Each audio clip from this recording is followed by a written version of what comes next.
All right, my friends, 1993. We had Jurassic Park in the box office. Nirvana released its last studio album, God bless you, Kurt. And the Chicago Bulls won their third consecutive NBA championship. Jordan is still the GOAT. And of course, there's this, the Raleigh Titanium John Tomac Signature Edition. Let's get on topic.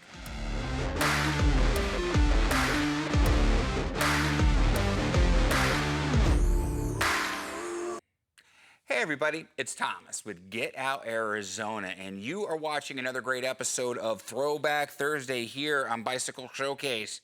I'm joined once again by my co-host Brandon Van Leeuwen. Brandon, how the hell are you? I'm doing pretty good. Nice. I like these Throwback Thursdays. Oh yeah, no, they're a lot of fun for sure. And once again, we're at the Trek Bicycle Stores of West Phoenix in Goodyear, Arizona, because it's where the cool kids hang out, and me. And today, like I alluded to, even though we had some great stuff in '93, Schindler's List was also top of the box, a great movie.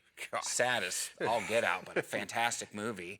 I think grunge at that point, if that's what we're still going to refer to it as, it's called classic rock now, by the way. Oh, yeah. We're it's on old. the classic rock channel. Jesus, we're old. But yes, Nirvana released its last studio album, In Utero, unfortunately. So much more that band could have been. But we still had Pearl Jam, we still had the Chili Peppers, and Stone Temple Pilots, I guess, still too. have the Chili Peppers. Thank goodness. Yeah, no, they're still rocking out. So is Pearl Jam, though, too. So, Yep. as far as that goes. And the Bulls. I don't care what you guys say, okay? Jordan will always be the greatest of all time as far as NBA. I can't stand that whiny bastard. What's his name? LeBron James. Oh, Jesus. Marin Joseph, he needs to go away. All right, anyways, that's enough of that. I don't know anything about basketball. Yeah, either do I. Enough to talk some shit, and that's about it. So, but this was also a transitional period for mountain bikes, road bikes. I think the biking industry in general. It was blowing up in '93. Man. Everything was happening, I feel like, at this what. time in mountain biking history. Yeah. A really fun time to be involved with this. And this is one more example of why. Right, right, Now, absolutely. It's funny because I try to do a little bit of research before we do these Throwback Thursdays, so I have a little bit of history at least. Right. I could find nearly nothing Okay. about this particular bike. All right. So there's another one. There's the other John Tomac series that has the, just like the Trek that we did, has the bonded carbon, Okay. the titanium lugs.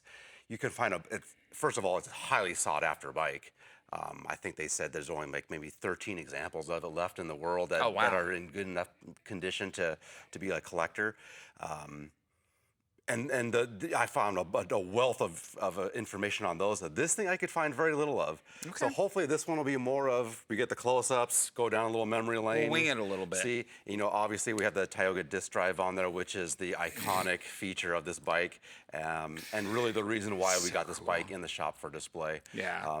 But everything else is pretty cool. I wish I could tell you where it was made, if it was actually made by Raleigh, what titanium they're using. I could not find anything. Okay, so fair enough. Might be a good thing for a little discussion in the comments section. Yeah, definitely, if you guys know. One little fun thing. Okay. It's a Trek store. Mostly we've all Trek stuff. But about a year ago when we had this bike in here, there was a lady just sitting there. She was looking at this bike for an extended period of time. And it turns out that her late husband had worked at Raleigh at this time in '93 and might have had something to do with the production of this bike. Nice. So she was kind of moved by that, and it was pretty cool. Nice. It was nice that we were able to bring a little something back to her. She was very, very pleased to see this bike. A little bit of history. I like that for sure. So, one thing as far as the comments go, before we move on to the next part, because you guys know it's going to be close-ups with the camera and a little bit of discussion, we do appreciate all the comments, guys. The last few videos that we've done that were either bike showcases or Throwback Thursdays, you guys have been really good at asking good questions and having good discussion amongst yourselves. Everybody's been very polite and respectful, which is nice. We certainly don't mind if you disagree with us. This is what open discourse is supposed to be, adult conversations amongst adults, for sure. So I just wanted to say thank you. I'm the one that fields most of the comments. If it's a technical one that's a little bit too much out of my expertise, I refer to Brandon.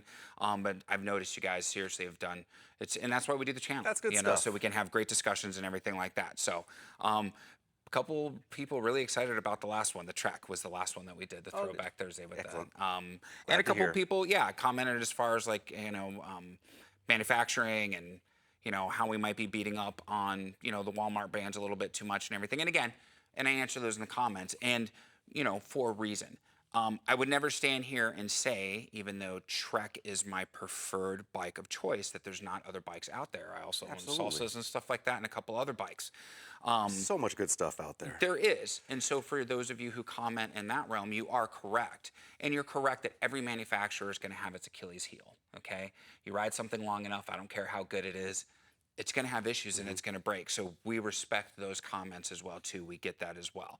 But what we always try to do is bring you what we feel in our professional opinions is the most accurate and the best information for general biking community.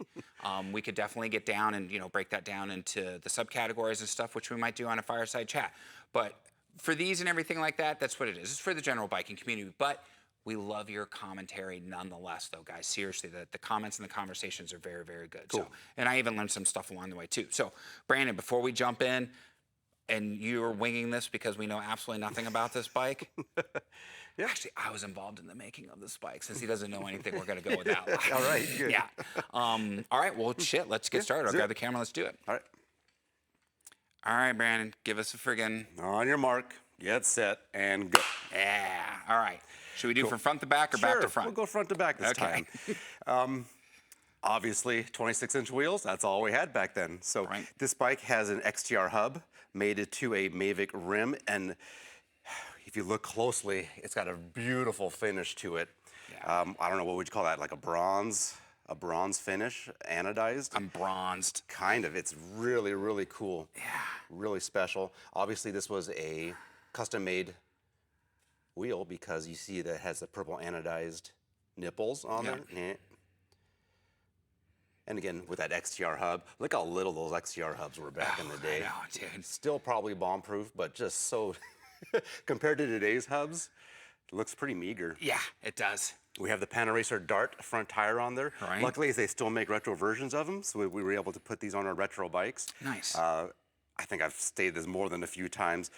Dart smoke combo was huge in California in '93 when I was riding, so everybody rode this exact combination of tire. So it's always fun for me to see.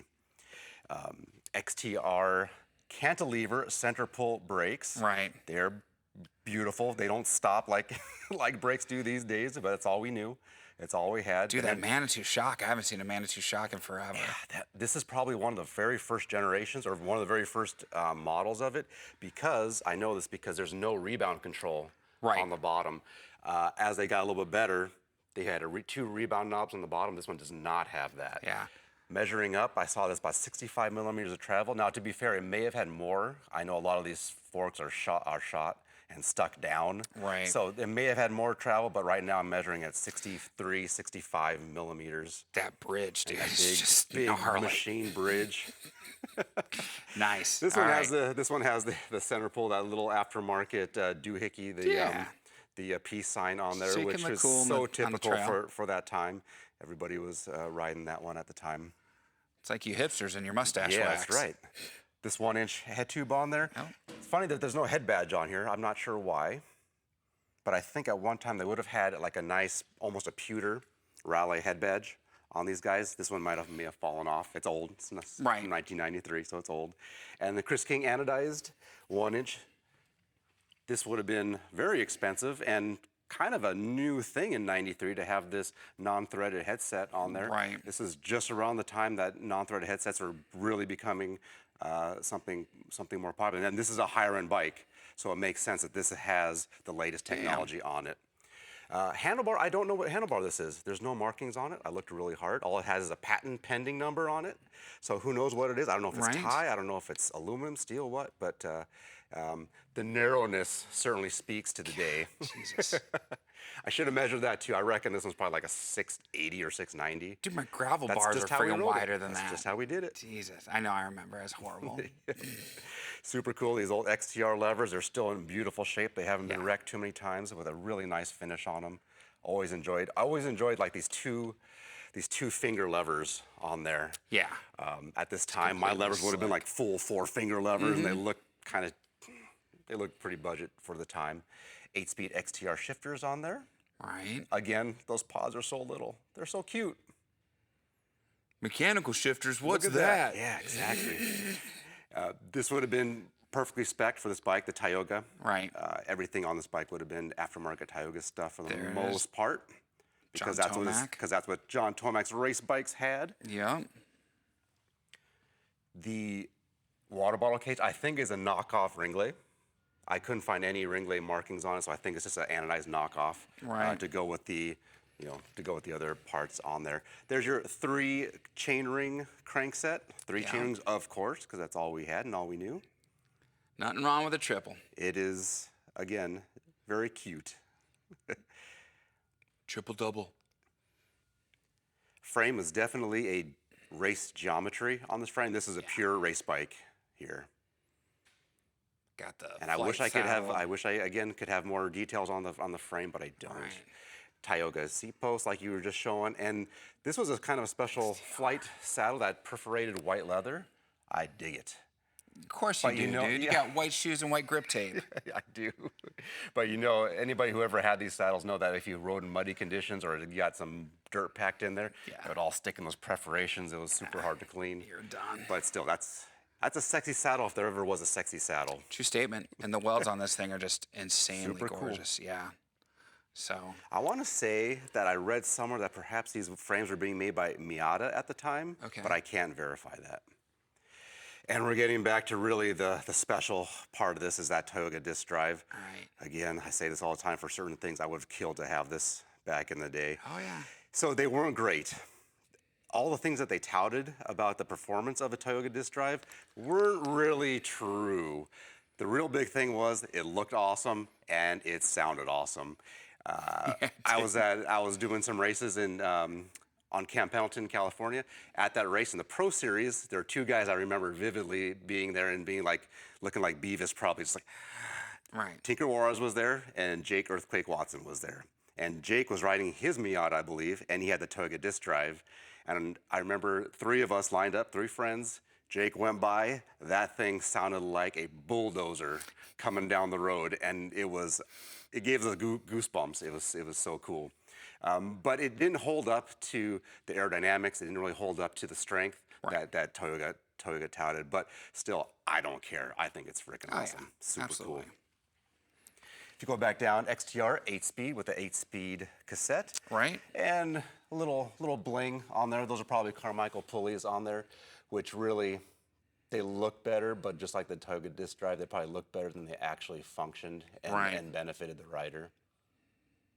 And in the back, the the Panda Racer Smoke. Right. And then digressing a little bit back to this wheel, it's also notoriously difficult to air up. This is a little crack pipe that you get when you purchase the kit for that, and the kit can be assembled on any rim and hub combination that you wish.